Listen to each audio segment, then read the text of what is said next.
Mudah-mudahan selalu dirahmati, diberkati oleh Allah Subhanahu wa Ta'ala. Saya hanya akan menyampaikan pengantar sedikit karena saya berharap waktu yang disediakan untuk saya bisa kita manfaatkan untuk dialog sesuai dengan tema yang telah ditetapkan. Insya Allah saya akan menggunakan, kalau dalam bahasa sekarang itu sering disebut dengan learning start by question, atau ada juga salah satu metode pembelajaran yang disebut dengan PBL, problem based learning.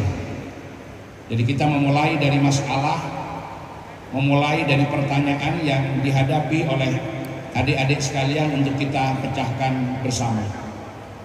Tetapi saya mengawali dengan beberapa pernyataan. Yang pertama,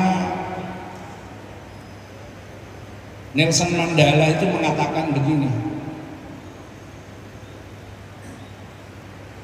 "The education is the most powerful weapon which you can use to change the world." Pendidikan adalah senjata paling ampuh yang bisa digunakan untuk merubah kehidupan di dunia ini. Tetapi pendidikan apa? Pendidikan yang bagaimana?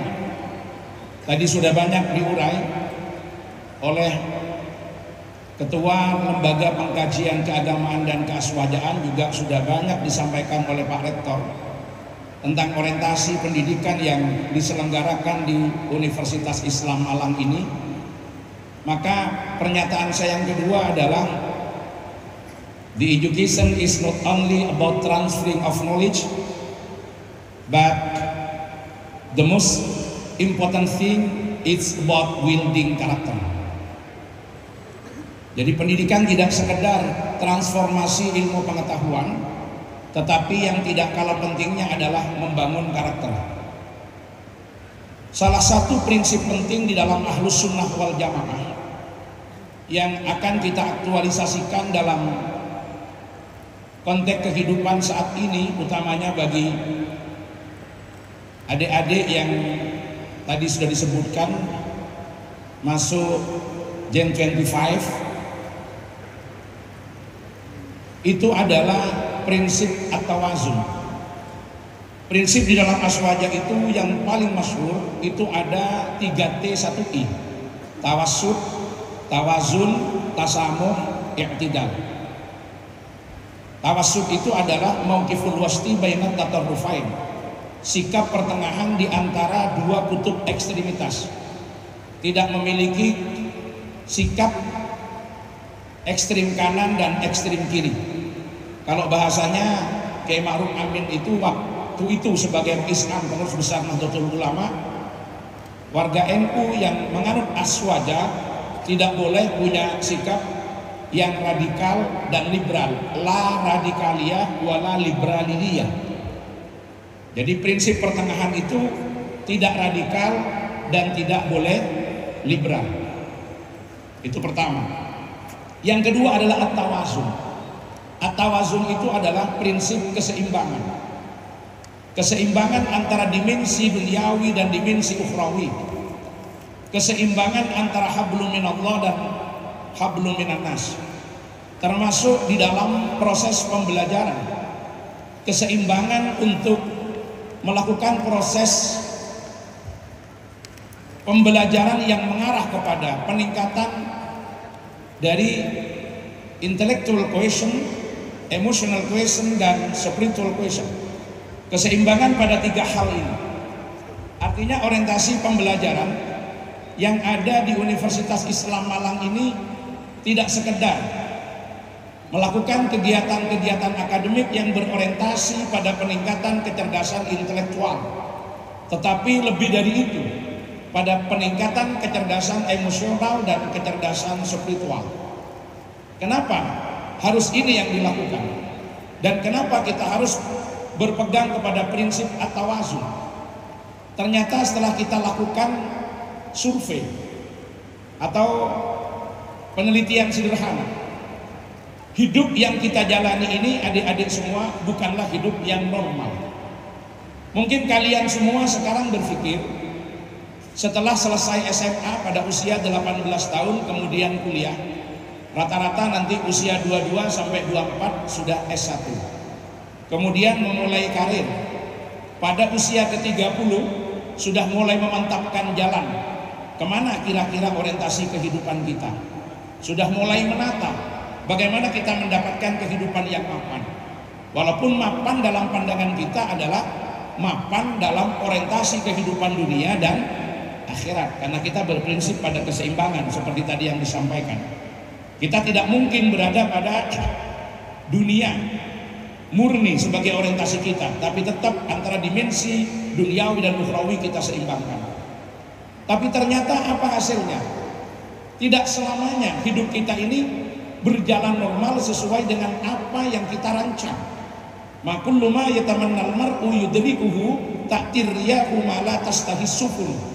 Tidak semua yang diinginkan seseorang dapat tercapai, karena perahu tidak selamanya berjalan sesuai dengan mata arah angin berhembus.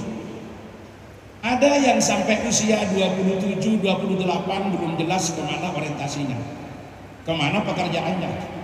Ada yang dari usia 18 tahun baru memulai kuliah sudah mulai tampak kemana passionnya, kecenderungannya, dan dia sudah mengawali untuk menata hidupnya ke arah yang lebih baik.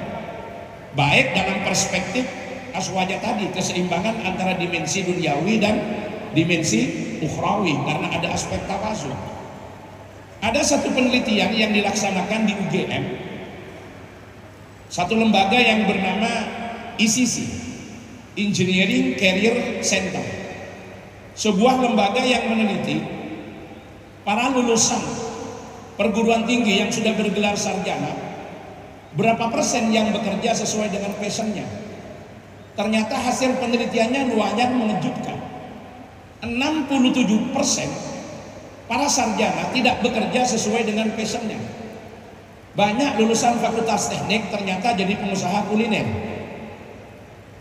Banyak yang kemudian dari PAI kemudian menjadi seorang usahawan yang sangat sukses, buka unit-unit usaha yang mempekerjakan banyak orang, menjadi entrepreneur yang hebat, padahal lulusannya PAI. Ada yang lulusan tafsir hadis tapi bisa buka beberapa perusahaan yang gerak perusahaannya sama sekali tidak ada hubungannya dengan basis keilmuan yang dimilikinya, dan ini yang paling banyak terjadi. Jadi hanya 33% orang yang bekerja sesuai dengan passionnya. Maka ini kadang-kadang ketika tidak ada kesiapan mental, orang itu bisa stres mendadak, bisa tidak siap menghadapi kenyataan, karena dia sudah merancang bagaimana kehidupan ke depan sudah dimulai dari proses ketika dia sudah masuk di bangku kuliah dan menetapkan peminatan pada prodi yang akan ditekuni. Kadang-kadang ada satu hal yang agak sulit untuk kita bisa terima semuanya dengan akal, apa yang terjadi atas kehendak Allah. Kalau kita bicara link and make education, itu adalah arahan bagaimana seorang yang belajar di satu prodi nanti lulusannya bisa terserap oleh pasar. Apa yang menjadi kecenderungan pasar itu yang sekarang banyak dituju. Tapi harus diingat, kecenderungan pasar hari ini belum tentu sama dengan kecenderungan pasar 4-5 tahun yang akan datang. Misalkan sekarang yang dibutuhkan adalah para sarjana ekonomi syariah, karena banyaknya lembaga-lembaga keuangan mikro syariah yang membutuhkan para ahli di bidang ini. Akhirnya dibukalah prodi ekonomi syariah besar-besaran. Ternyata 5 tahun yang akan datang ketika yang dibuka dan masuk kuliah hari ini, kebutuhannya sudah berubah. Mau kemana yang lulusan hari ini? Karena yang kita baca kan pasar hari ini, kemampuan futuristik untuk membaca pasar yang akan datang itu tidak semua orang mampu. Maka perancang kurikulum pun kadang-kadang terlambat. Dia berpikir apa yang akan diberikan kepada mahasiswa yang bermanfaat hari ini, tapi ternyata ketika 4-5 tahun ke depan kebutuhannya sudah berubah. Ini semua nggak ada masalah kalau kita punya kecerdasan emosional dan kecerdasan spiritual. Maka sebagai lembaga yang berbasis Ahlus Sunnah wal Jamaah, untuk menekankan kepada prinsip keseimbangan tersebut yang disebut dengan at-tawazun, yang harus lebih dikuatkan, tidak sekedar pada hard skill tapi soft skill education-nya. Maka soft skill education yang berwawasan Ahlus Sunnah wal Jamaah diharapkan masuk kepada seluruh mata kuliah yang ditawarkan, ketika karakter yang menyampaikan memiliki kekuatan pemahaman Ahlus Sunnah wal Jamaah dan daya implementasi dan aktualisasinya dalam berbagai lintas zaman, maka insya Allah apapun yang diajarkan akan bernuansa itu.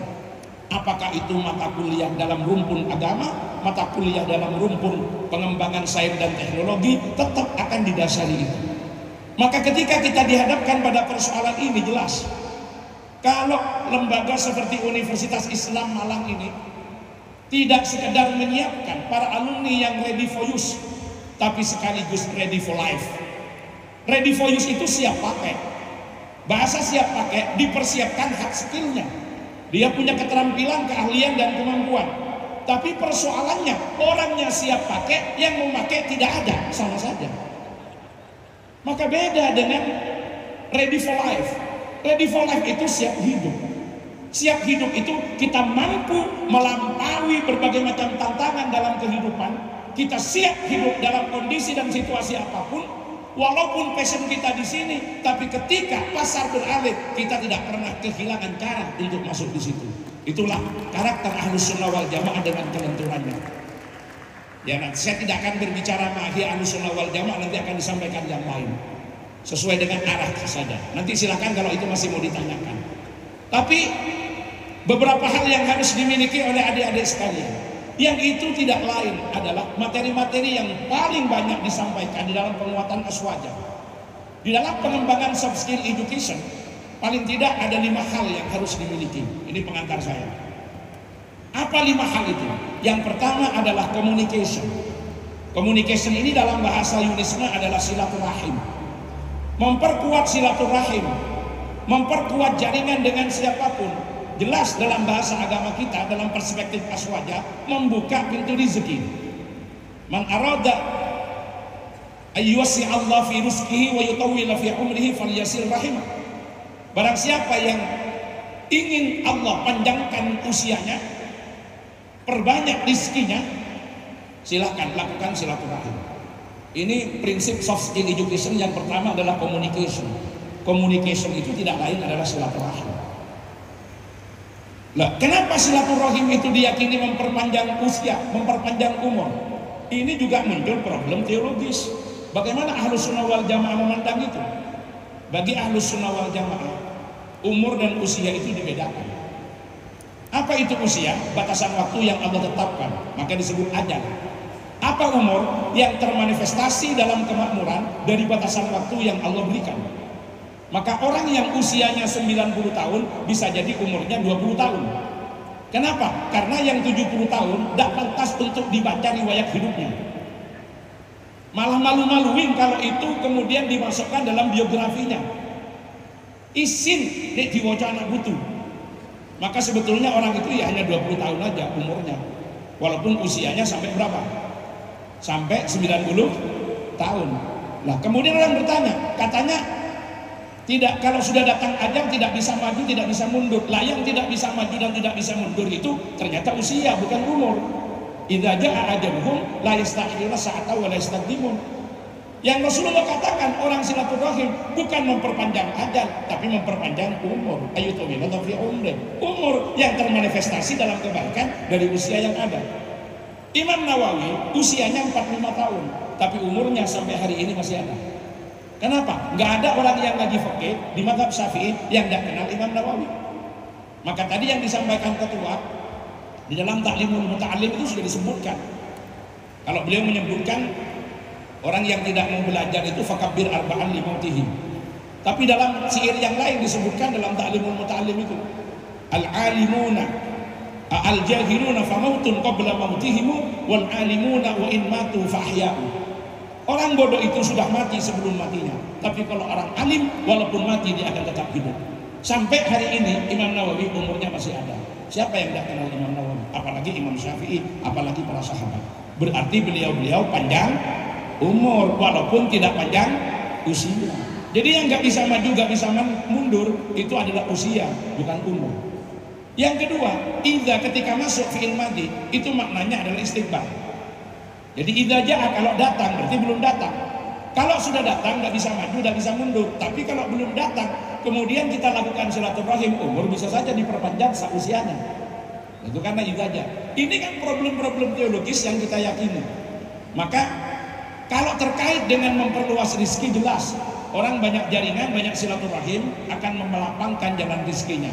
Maka secara teologis tidak ada keraguan, communication akan memanjangkan usia dan akan memperbanyak rezeki. Berarti communication yang baik akan menyelesaikan problem-problem kebuntuan tatkala kita sesuai dengan kompetensi yang dimiliki, sesuai dengan passion kita, kadang-kadang tidak selamanya adaptatif di tengah-tengah perubahan zaman. Maka communication kuncinya. Yang kedua apa? Critical thinking and problem solving. Mampu memiliki daya kritis dalam menyikapi berbagai macam persoalan, dan dia punya basis-basis penyelesaian masalah dengan baik. Kalau ini di lingkungan Nahdlatul Ulama itu ada lembaga namanya Basul Masail. Lembaga Basul Masail itu merespon terhadap persoalan-persoalan keagamaan yang terjadi di masyarakat atau persoalan kemasyarakatan yang perlu mendapatkan cara pandang dari sisi keagamaan. Maka itu disebut Basul Masail. Jadi terbiasa kalau di pesantren dengan musyawarah, dengan basu, maka itu sudah mulai diajak untuk berpikir kritis. Menyikapi berbagai macam persoalan perlu untuk berpikir kritis. Kalau sudah berpikir kritis, maka dia akan mencari terobosan-terobosan bagaimana menyelesaikan masalah. Ini sambil sama dengan yang ketiga. Yang ketiga itu disebut dengan ini, apa namanya, collaboration. Jadi ada kolaborasi, membangun teamwork yang baik, yang itu juga berangkat daripada silaturahim, sekaligus juga innovation. Dia memiliki inovasi. Bagaimana critical thinking dengan innovation ini? Dia mampu membaca realitas keadaan dan dia beradaptasi dengan lingkungannya. Apa yang dibutuhkan orang sekarang, dia akan tampil untuk masuk pada wilayah itu.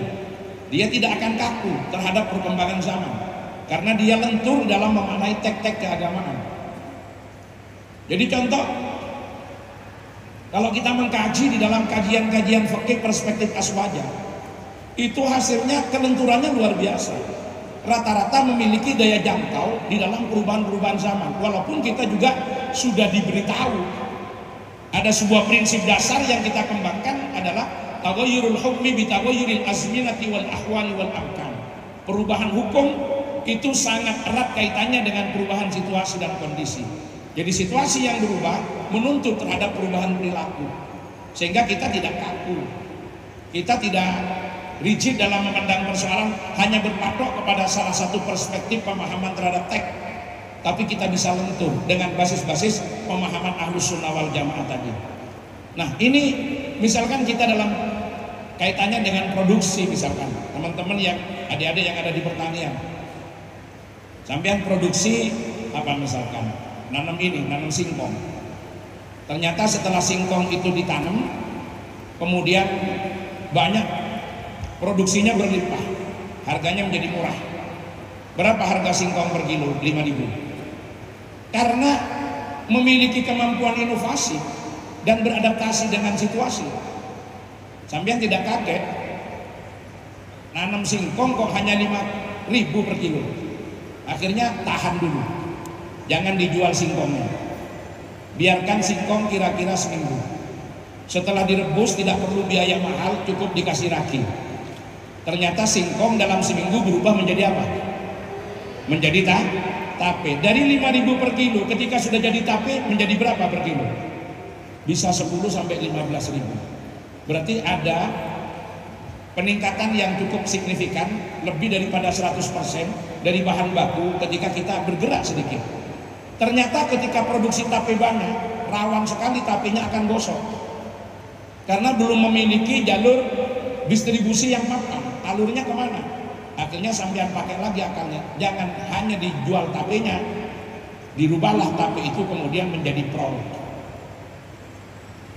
dirubahlah tape itu kemudian menjadi jajanan-jajanan yang berbahan dasar tape. Kemudian kemana jualnya? ternyata tidak selamanya kita distribusikan ke kampung-kampung yang memang di situ siap untuk menjadi distributor dan pemakai. Akhirnya kita jual tape itu dengan kemasan yang bagus, kemudian dipasarkan melalui online. Lah ini kan ada jangkauan-jangkauan yang kemudian didapat dengan kita melakukan beberapa gerakan, menyelesaikan masalah dan beradaptasi. Ini kemampuan-kemampuan semacam ini hanya akan dimiliki oleh orang yang berpikir lentur, yang berpikir luas. Orang-orang yang kaku agak sulit menerima, apalagi yang kaku dalam menerapkan fikih, termasuk juga pada persoalan akidah. Maka prinsip at-tawazun itu sangat diperlukan, prinsip-prinsip keseimbangan, karena itu yang akan menjembatani berbagai macam persoalan-persoalan kehidupan yang akan kita hadapi kelak. Jadi itu ada communication, ada critical thinking, dan ada problem solving, kemudian ada collaboration, ada innovation, nah, dan ada adaptasi, kemampuan untuk beradaptasi. Ini sebetulnya juga pengertian lain daripada at-tasamuh. At-tasamuh sebagai salah satu prinsip penting dalam aswaja memang maknanya adalah toleran terhadap perbedaan, meyakini apa yang kita anggap sebagai sebuah kebenaran melalui sanad keilmuan yang dapat dipertanggungjawabkan serta kita amalkan secara konsisten. Tapi pada saat yang sama kita memberikan ruang kepada saudara-saudara kita yang memiliki keyakinan yang berbeda untuk mengekspresikan keyakinannya, sehingga dengan at-tasamuh itu kehidupan kita tetap kondusif dan kita siap untuk agree and disagreement, bersepakat di dalam perbedaan, tidak hanya al-ittihad fil ittifaq, tapi juga al-ittihad fil ikhtilaf, sepakat di dalam kesamaan tapi juga sepakat dalam perbedaan. Ini sikap-sikap penting di mana kita akan diterima oleh siapapun dimanapun dalam konteks apapun. Orang yang berpikiran kaku, yang sikapnya juga kaku, tidak punya prinsip at-tawassut, tidak punya prinsip at-tawazun, tidak punya prinsip at-tasamuh, maka sulit dia akan memiliki daya terima di luar komunitas dirinya, karena dia tidak siap hidup dengan orang lain yang berbeda. Maka kemampuan adaptatif yang bisa kita kembangkan dari prinsip at-tasamuh, kita sadar bahwa realitas tidak selamanya bersahabat, tapi kadang-kadang kita dihadapkan pada situasi di mana kita tidak punya pilihan, karena hidup ini antara pilihan dan bukan pilihan. Kadang-kadang kita bisa memilih, kadang-kadang kita tidak bisa memilih. Maka pilihlah ketika kita bisa memilih, terimalah ketika kita tidak bisa memilih. Kalau baru lulus, sampean boleh memilih mau jadi pengusaha atau mau jadi ASN. Tapi ketika memilih jadi ASN, Anda sudah tidak punya pilihan lagi, harus terikat dengan aturan-aturan yang mengatur ASN. Maka pilihlah ketika bisa memilih, patuhlah ketika memang tidak bisa memilih. Itu prinsip. Ketika prinsip ini dipegang, kita akan bisa hidup dimanapun dengan baik. Tapi orang yang dari awal sudah kaku, dari awal penguatan mentalnya, soft skill education-nya tidak ada, dia akan sulit untuk beradaptasi dengan lingkungan, dan dia akan sulit untuk bisa memecah berbagai persoalan. Intinya orang yang memiliki keseimbangan dalam pendidikan dimensi duniawi dan ukhrawi, keseimbangan antara penguatan keimanan dan ketakwaan dengan pengembangan sains dan teknologi sebagai karakter yang harus dimiliki oleh mahasiswa-mahasiswa di Unisma. Itu kalau saya gabungkan, maka alumni-alumni Unisma insya Allah akan memiliki 3 karakter kuat. Mengelaborasi dari tadi itu, apa 3 karakter kuat itu? Yang pertama adalah salimul aqidah, orang yang selamat akidahnya. Akidahnya kuat, akidahnya selamat. Orang yang selamat akidahnya tidak akan pernah bingung. Menghadapi apapun dia tahu bahwa ini adalah kehendak Allah. Dia bukan berarti pasrah kepada takdir, tapi apa yang sudah terjadi harus dia terima sebagai ketentuan Allah. Tapi dia semangat untuk tetap melakukan inovasi-inovasi, mencari solusi bagaimana dia keluar dari sesuatu yang tidak baik. Itu sebetulnya yang selamat akidahnya. Sampean tidak akan ngeluh lulus nanti dari Fakultas Teknik Mesin, di Fakultas Teknik jurusannya teknik mesin, ternyata tahun itu nggak ada peluang untuk di teknik mesin. Sampean tidak akan merasa mangkel, tidak akan merasa sempit. Kenapa? Akidahnya kuat. Sampean yakin seluruh kehidupan manusia telah diatur sepenuhnya oleh Allah, dan manusia harus berikhtiar mencari yang terbaik, tapi apapun yang Allah putuskan itulah yang terbaik untuk dirinya. Maka ketika sampean mau mencari pekerjaan pada bidang teknik mesin tidak menemukan, ternyata Allah kasih cara lain. Apa? Justru sampean buka pabrik otomotif, atau justru sampean buka bengkel, maka sampean tidak perlu ikut orang. Karena sampean tidak dapat kesempatan, maka sampean ciptakan kesempatan. Itu prinsip yang paling penting itu. Jadi jangan kaget ketika nanti lulus kok ketemu dengan ini. Kalau akidahnya sudah selamat, semua persoalan beres. Karena kita akan bertumpu kepada zat yang benar, akan mengandalkan kepada tempat yang paling tepat, sehingga kita tidak akan mudah tergoyahkan. Karena itu tidak lain adalah Sang Maha Segala-galanya, Allah Azza wa Jalla. Itu yang selamat akidahnya. Yang kedua yang dimiliki oleh lulusan Unisma nanti insya Allah adalah sahihul ibadah. Ibadahnya benar. Akidah yang baik perlu didukung oleh cara ibadah yang benar. Ibadah yang sesuai dengan syariat. Karena tahu cara ibadah, makanya ada halaqah keagamaan. Nanti diajari cara sholat, diajari cara ibadah, diajari cara baca Quran bagi yang belum, yang sudah dikuatkan. Ini model pembelajaran tuntas. Yang belum tahu diajari, yang sudah tahu sedikit disempurnakan, yang sudah sempurna dimanfaatkan untuk mengajarkan. Ini pentingnya. Kalau sudah memiliki itu sahihul ibadah. Yang tidak kalah pentingnya yang ketiga adalah matinul khuluq, akhlaknya baik, karakternya baik, sikapnya baik, menjadi orang yang moderat. Karena moderat berprinsip dengan wasatiyah, dimanapun berada lebih mudah diterima oleh siapapun. Akseptabilitas yang dimiliki karena daya terima masyarakat yang kuat itu membuka peluang untuk kemudian bisa menyelesaikan berbagai persoalan. Kenapa? Daya terimanya kuat. Dimanapun panjenengan berada akan selalu ada tempat. Itu kalau makinul khuluq, kalau akhlaknya baik, orangnya amanah, bertanggung jawab. Kalau sudah seperti itu, semua lembaga berebut akan meminta panjenengan bergabung. Kenapa? Karena tahu Anda adalah sosok yang berintegritas.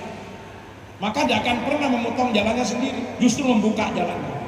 Nah itulah kalau sudah menjadi alumni-alumni yang solehin solehat, maka insya Allah punya kekuatan akidah yang mantap, kekokohannya. Jadi salimul akidah, sahihul ibadah, matinul khuluq. Biasanya dalam sihir-sihir keseharian kita itu sering dibacakan dengan ini. Alamati ana soleh iku papan bangtane mukmin anu tim syariat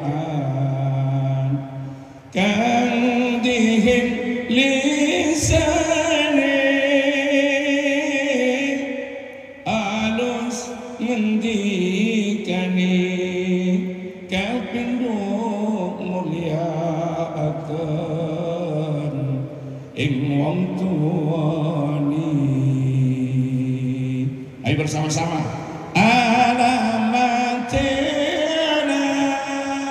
soleh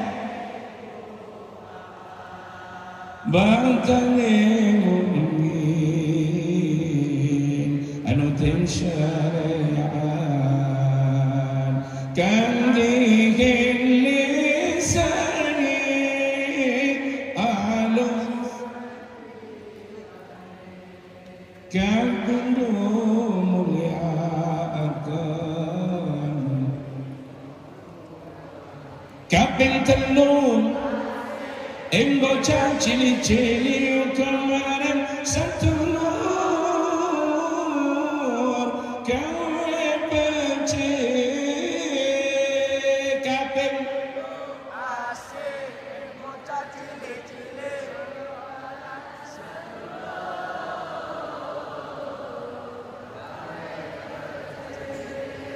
kaping papat aman anut ing ilmuni dadi tanggung jawab orang amurane kaping papat menuting ilmu ni jadi tanggung jawab orang nurani. Itu udah ngumpul di situ. Bacani mukmin anut ing syariat. Berarti akidahnya kuat dulu, syariatnya benar, ibadahnya benar. Terus apa? Yang pertama, lisani alus ngendikani mulyakaken ing wong tuwane, asih ing bocah cilik-cilik marang sadulur gawe becik. Itu akhlaknya baik. Jadi di situ disarikan ada tiga. Jadi salimul akidah, sahihul ibadah, matinul khuluq. Kalau adik-adik tiga ini dimiliki, tidak usah pernah khawatir dengan apapun yang akan terjadi. Kita boleh bayangkan sekarang merancang ini, ternyata yang terjadi sebaliknya. Kita berpikir begini, pasti akan ketemu jalan keluarnya. Pasti. Kenapa? Karena kita sudah punya keyakinan. Wa may yattaqillah yaj'al lahu makhraja wa yarzuqhu min haitsu la yahtasib. Barang siapa yang takwa kepada Allah, maka Allah pasti akan memberikan jalan keluar dari setiap persoalan yang dihadapi dan akan memberikan rizki dari cara yang tidak dikira. Makanya kalau diteliti 67% bekerja tidak sesuai dengan passionnya. Yang kita pentingkan kan bukan pekerjaannya. Yang kita pentingkan apa? Rizkinya. Karena rizki yang halal itu yang menjadikan hayah kita, hidup kita adalah hayah yang thayyibah. Menjadi hidup yang baik ketika sudah ditopang dengan rizki yang halal.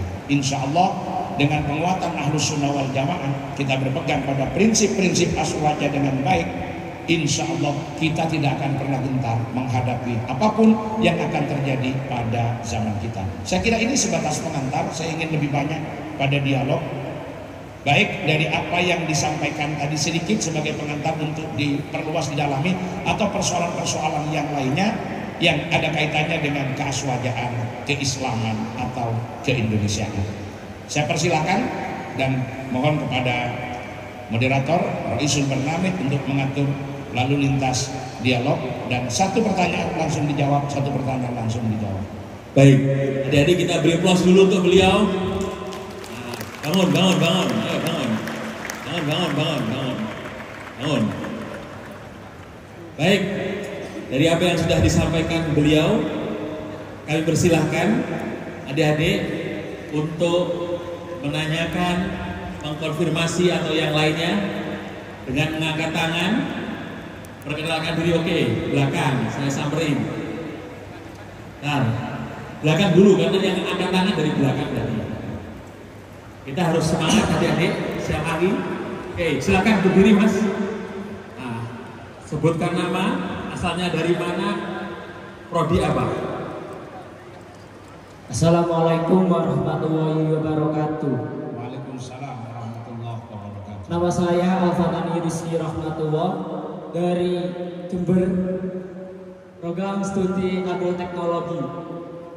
Di sini saya akan menanyakan tentang masalah NU. NU, Nahdlatul Ulama, di era sekarang memiliki stigma yang buruk, yang kurang baik di sosial media, dan kita sebagai warga Nahdien adab sangat menuntut tinggi adab. Pertanyaannya, bagaimana adab kita warga Nahdien menanggapi hal tersebut? Ampun.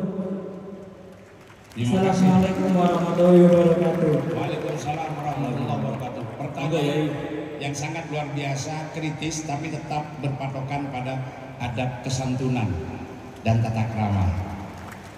Pertama, ketika kita berbicara sosial media atau media sosial, itu sering ada kata-kata maha benar netizen dengan segala komentarnya. Artinya patokan benar salah itu sudah bukan didasarkan kepada objektivitas ilmiah, tetapi kepada persepsi dan narasi yang dibangun oleh orang-orang yang mampu membangun narasi itu.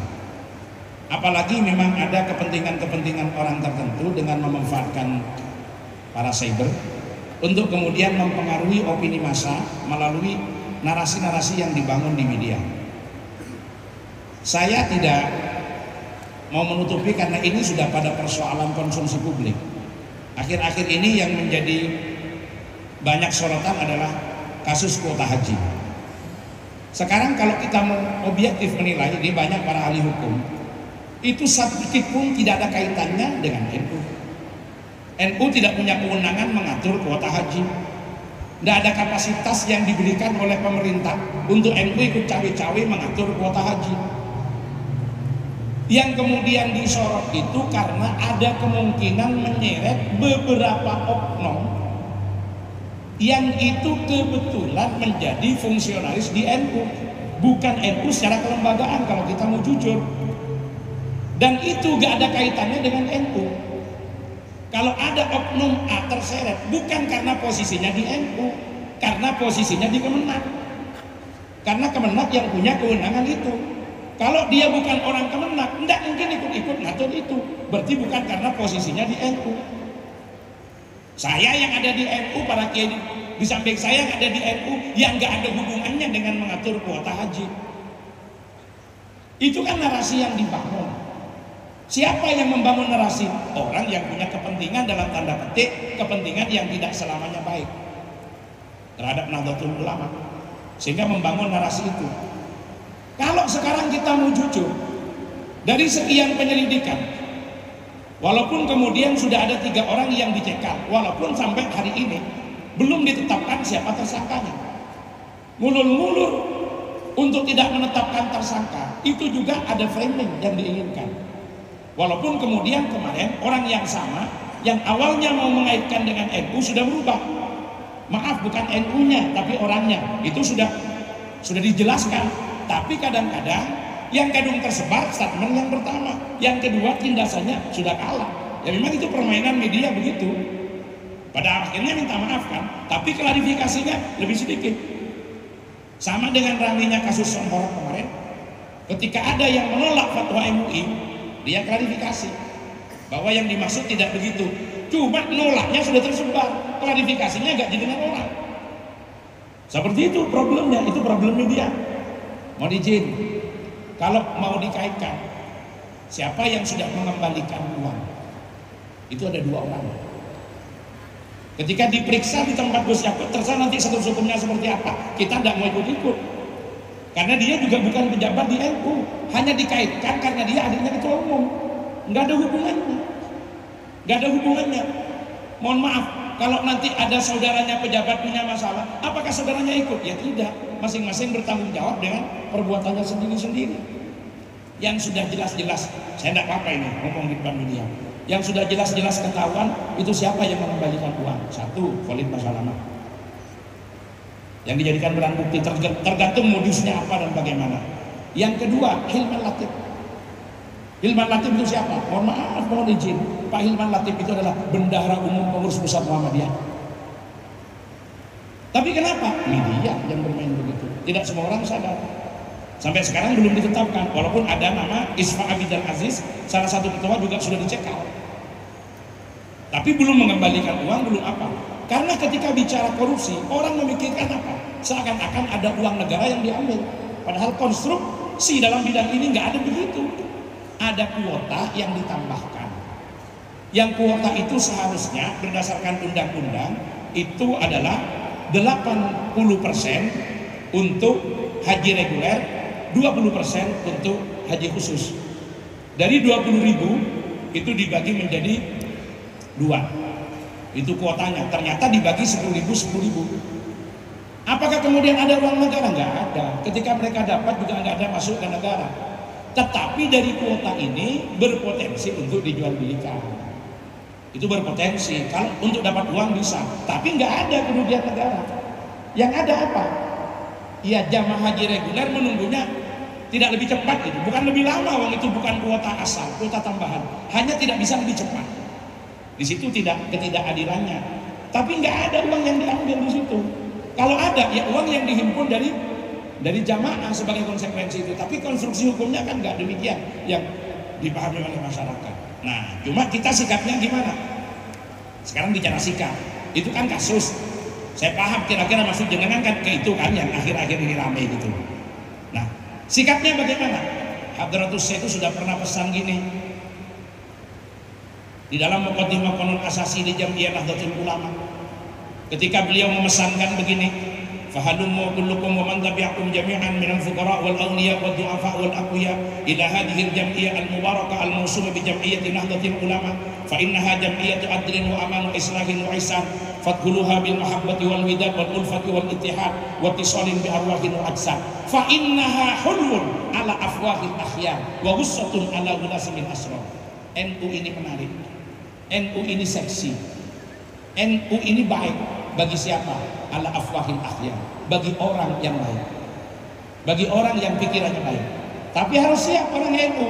Wa ghussatun ala ulasimil asrar. NU itu bisa menjadi orang benci, bisa menjadi orang melihatnya itu nak. Kalau katanya orang Madura itu beliat, cara jebel, menguap, menguntah. Itu bahasa orang Jawa. Ya, membikin orang mangkal, membikin orang jengkel.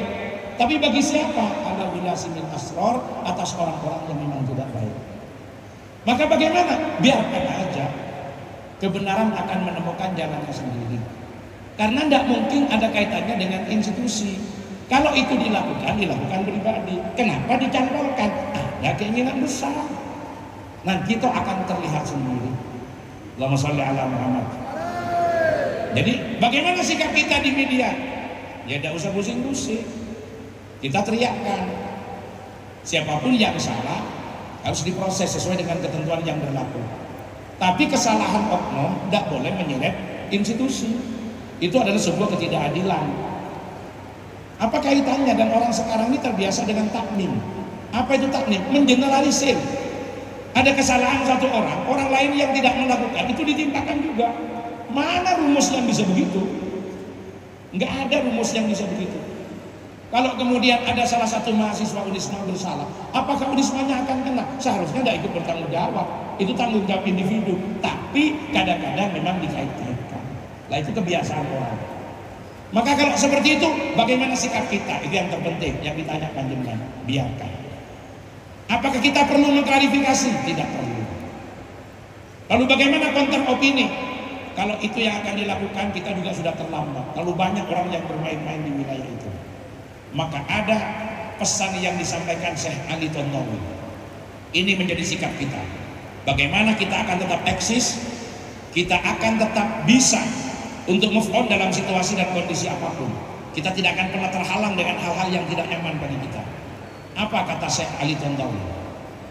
Wa kulluna askhasun adiyun fi nadri man la ya'rifuna.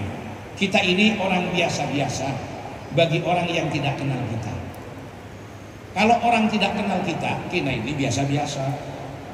Kalau saya datang tadi ke Unisma, didatangi ke Wisma, disiapkan makan, diajak naik mobil golf, kemudian diantar ke sini, datang di sini disambut. Kenapa? Karena panitia sudah kenal saya. Dan kemudian memang saya diminta untuk datang ke sini. Maka itu wajar. Tapi saya jangan berharap perlakuan yang sama ketika saya berada di komunitas yang tidak kenal saya. Siapa saya? Ya biasa-biasa. Kalau ingin mengukur, silahkan nanti umroh. Pada saat tawaf, tidak akan ada yang kasih jalan bagi kita. Kenapa? Karena mereka nggak kenal kita.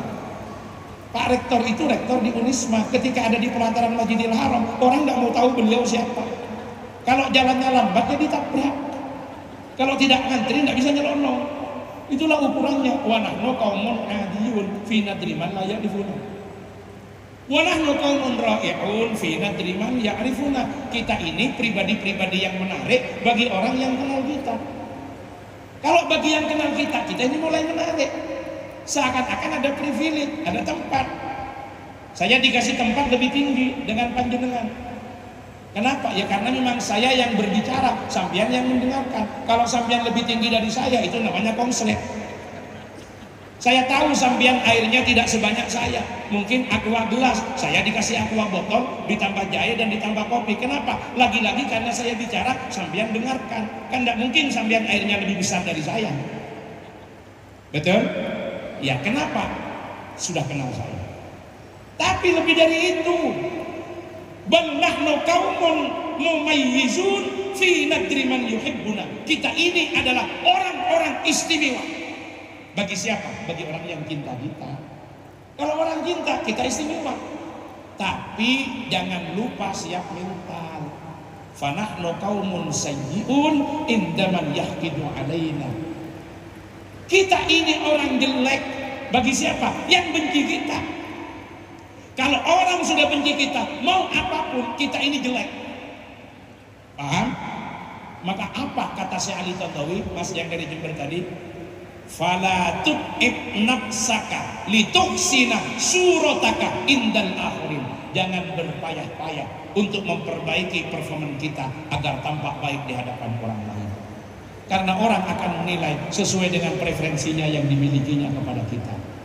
Yakfika ridallah anka faridun nas ghayatun la tudrak wa ridallah ghayatun la tudrak fadrak ma la yudrak watruk ma la yudrak. Cukuplah ridho Allah akan dirimu.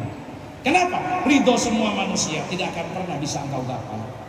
Sementara ridho Allah jangan pernah engkau tinggalkan. Maka gapailah yang tidak boleh ditinggalkan. Apa? Ridho Allah. Tinggalkan yang tidak pernah digapai.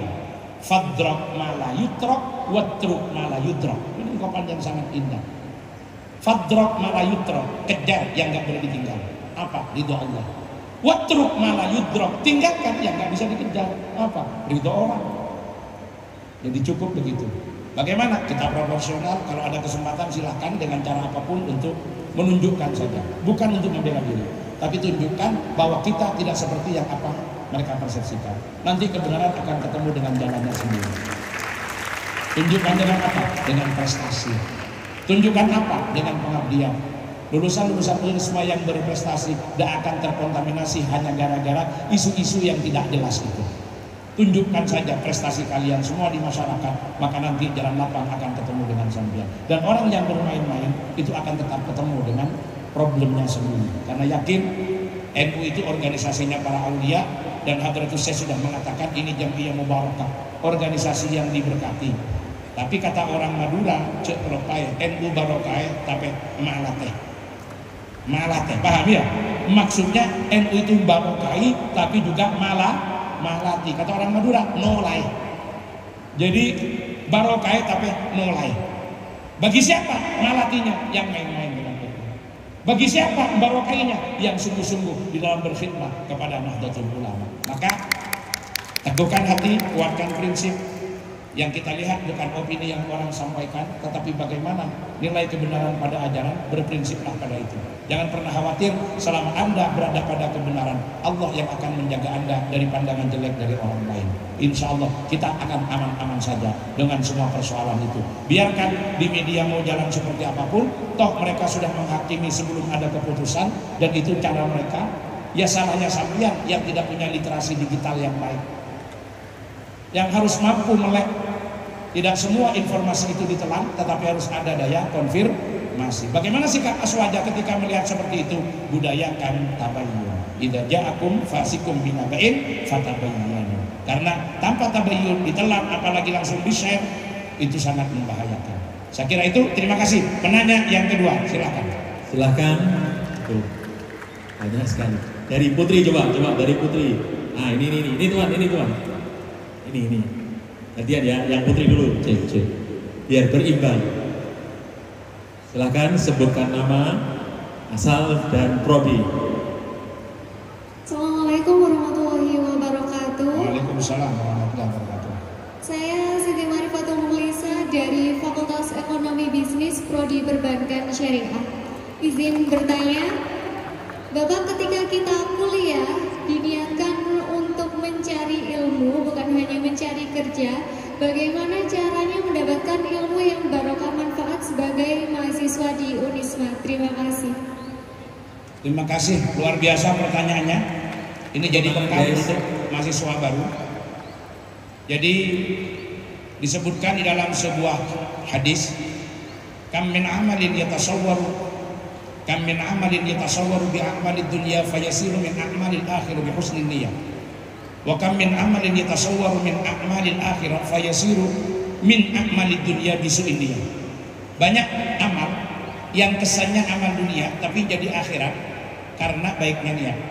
Banyak amal yang kesannya amal akhirat tapi jadi dunia kalau niatnya tidak baik. Kita semua tahu kalau belajar itu adalah amal akhirat.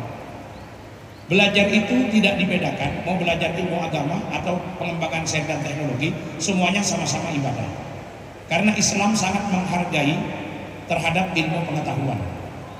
Jadi belajarnya itu karena ini urusan akhirat, maka jangan diniati dengan niat dunia. Niatilah dengan niat akhirat sehingga akan menjadi ibadah. Apapun yang kita pelajari akan menjadi ibadah.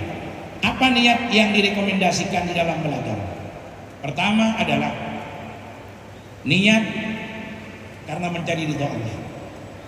Yang kedua, menegakkan Islam. Kenapa? Karena Islam tegaknya dengan ilmu. Kalau nggak ada ilmu, Islam tidak tegak. Dan yang ketiga, untuk kepentingan akhirat. Itu niatnya yang direkomendasikan. Selain itu, niatnya dipinggirkan dulu. Karena niat yang menentukan. Kenapa harus berniat yang seperti itu? Mohon maaf, Pak, yang kuliah di Prodi Perbankan Syariah tadi dari Fakultas Ekonomi dan Bisnis Islam, harus diketahui panjenengan ini belajar lulusnya baru 5 tahun yang akan datang. Kita tidak tahu apa yang akan terjadi 5 tahun yang akan datang. Kalau niatnya sudah baik, niatnya karena ibadah, kita tidak akan pernah ada ruginya. Tapi kalau niatnya nanti ingin cari pekerjaan, iya kalau kita tuntas sampai 5 tahun yang akan datang. Kalau tidak tuntas, kan menjadi tidak tercapai, sudah menjadi gagal karena niatnya itu. Tidak tuntasnya banyak faktor. Karena nikah, karena putus kuliah, atau mohon maaf karena memang secara hissi, secara indrawi dan secara syar'i tidak bisa lagi melanjutkan kuliah. Bisa karena berakhirnya kehidupan kita, bisa karena ada suatu hal yang menghalangi. Semua tidak ada yang tahu. Tapi kalau niatnya baik, apapun yang dilakukan sudah dapat sebelum dapat. Pahalanya sudah dapat, keberkahannya sudah dapat. Kalau niatnya tidak baik, kita juga tidak akan dapat apa-apa. Maka kalau diniati baik, jangankan hasil, tidak hasil pun kita beruntung.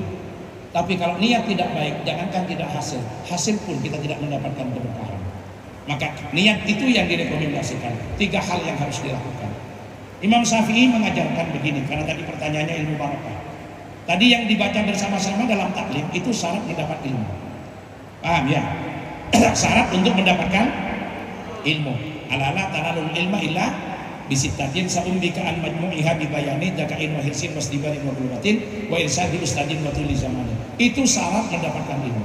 Kalau ingin barokah, tambah 4 syarat kata Imam Syafi'i. Setelah 6 itu loh. Apa itu? 1. Sofaul qalbi, bersihnya hati.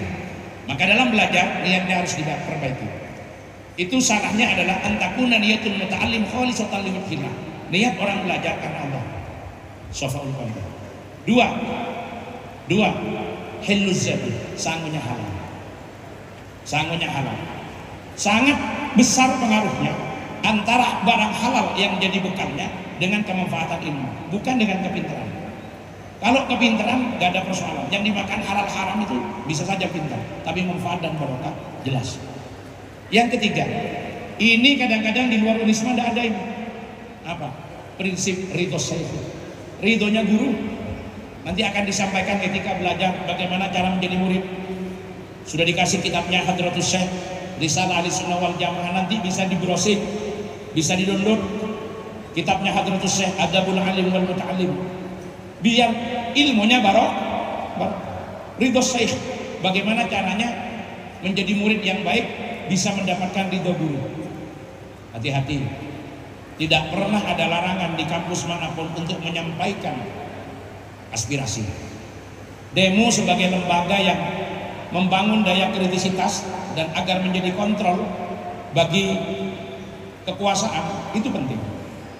Tapi harus ingat standarnya. Bagaimana etikanya kalaupun harus demo. Yang dihadapi itu adalah 2 sosok yang berbeda kadang-kadang. Di satu sisi sebagai pemimpin, di satu sisi sebagai guru.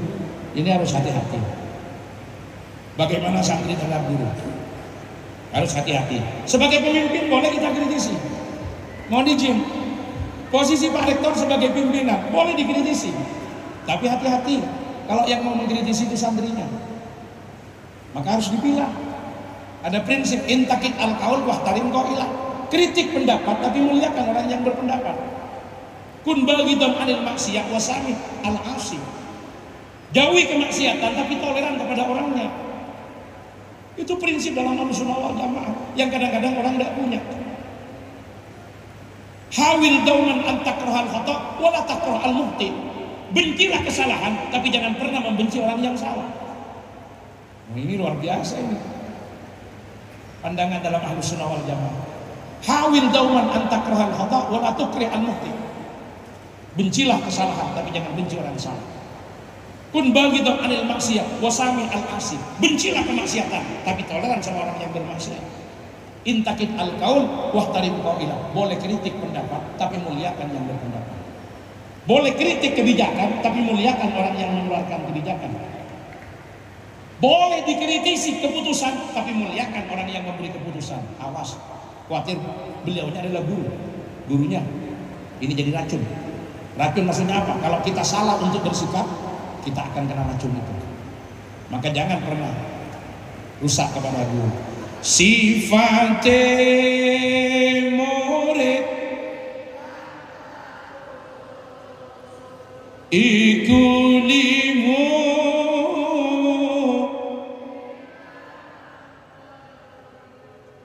kandihiku husnudhani marang guru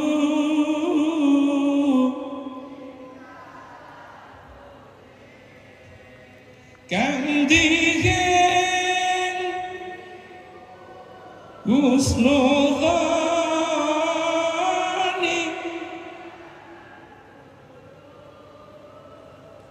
tingkah lakune kandihin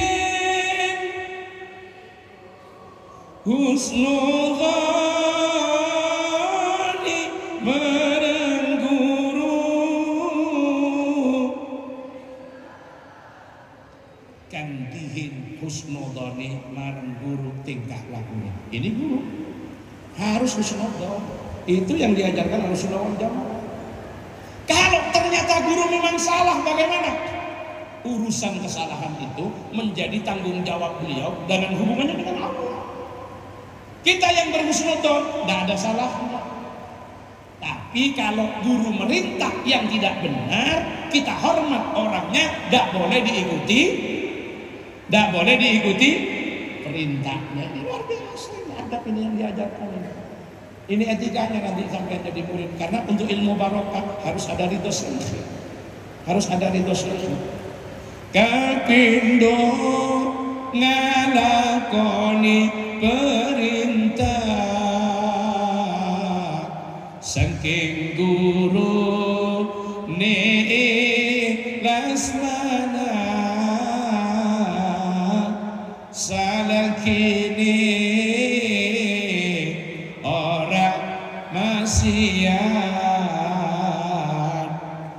iku anut ing hukum syariat salah kini ora maksiat iku anut ing hukum syariat kaping telu ninggal cegahan saking guru awet pituturan yang dipegang. Kaping papat hormat gurune. Kaping limo tungaaken bagusane. Kaping limo hormat gurune. Kaping tungaaken bagusane. Itu jangan hanya dibaca, diamalkan. Luar biasa itu yang diajarkan di NU itu. Jadi yang ketiga apa? Ridho syekh, harus dapat ridhonya guru. Mau demo silahkan, tapi harus tetap pakai tata krama, tidak merusak, menyampaikan aspirasi dengan kritis, dengan baik, dengan benar, tapi pisahkan. Nah, saya dulu juga pernah, awalnya saya juga kaget. Saya kan di pesantren, kan nggak pernah ada santri demo sama dia. Mau-maunya begitu. Tapi giliran saya mau jadi dekan di UIN dulu, ya salahnya saya nggak mau. Pernah ada demo. Walaupun saya amati demonya Nana masih hati-hati dengan saya gitu. Masih hati-hati. Karena walaupun demo itu jarang manggil saya Pak Dekan, masih banyak yang manggil saya Kiai gitu. Padahal mahasiswa. Jadi waktu demo ketika manggil Kiai itu juga masih hati-hati pada demo itu. Tapi saya tahu, saya hadapi, saya turun ke gelanggang. Ya saya dulu, ya ini mungkin dulu gitu. Karena saya dulu juga pernah jadi korlapnya demo ternyata gitu. Ya ketika saya di PMI ini saya beberapa kali jadi korlapnya demo. Tapi waktu itu ada yang tanya saya. Orang-orang banyak manggilnya Gus ketika saya kuliah. Gus, sampean kok mau jadi korlapnya demo? Daripada mic saya lepas dipegang orang yang kemudian tidak bisa mengatur lisannya, kan malah bahaya. Kalau saya yang pegang, saya tetap demo, tapi saya ukur apa yang saya sampaikan. Saya bedakan antara ini pimpinan dengan antara ini guru saya. Itulah yang saya tanamkan kepada teman-teman saya. Nah, artinya apa? Adab itu penting sekali di situ untuk keberkahan ilmu agar dapat barokahnya guru. Jadi bukan melarang untuk kritis, tapi kalau sudah ada, insya Allah aman dari hal-hal yang itu. Dan yang terakhir, yang keempat, kalau ingin barokah ilmunya, doa walidain, doanya kedua orang tua. Jadi sofaul qalbi, hatinya harus baik, niatannya harus ikhlas. Yang kedua, sangunya harus halal. Yang ketiga, harus dapat ridhonya guru. Yang keempat, dapat doa orang tua. Itu pegang biar ilmunya barokah. Kalau barokah apa? Barokah adalah hubutul khairi al-ilahiyyah idza sabata wa idza hallat fi qalilin kasarat. Tetapnya kebaikan dari Allah ketika berada pada yang sedikit, maka akan jadi banyak. Ketika ada pada banyak, maka manfaat. Itu yang paling penting. Walaupun nanti panjenengan jurusannya di sini, jangan khawatir. Apapun yang akan terjadi, peluang akan tercipta kalau sudah barokah. Kalau sudah barokah. Misalkan di tahun itu tidak ada peluang untuk jadi pegawai bank syariah, maka sampean nanti akan mendirikan lembaga keuangan syariah. Bisa jadi punya BMT, kalau perlu juga punya bank syariah. Atau kalau perlu ada pada jaringan-jaringan itu yang lebih besar dari apa yang diinginkan. Itulah yang barokah. Yang barokah tidak selamanya sesuai dengan yang kita inginkan, tapi yakin bahwa Allah berikan itu yang terbaik. Terima kasih. Pertanyaan yang kedua, sambung pertanyaan berikutnya. Waduh, banyak sekali. Yang dari tribun sekarang, yang dari tribun. Oke. Sudah, pertanyaannya dipersingkat, saya jawabnya juga akan dipersingkat. Oke, dari tribun sini.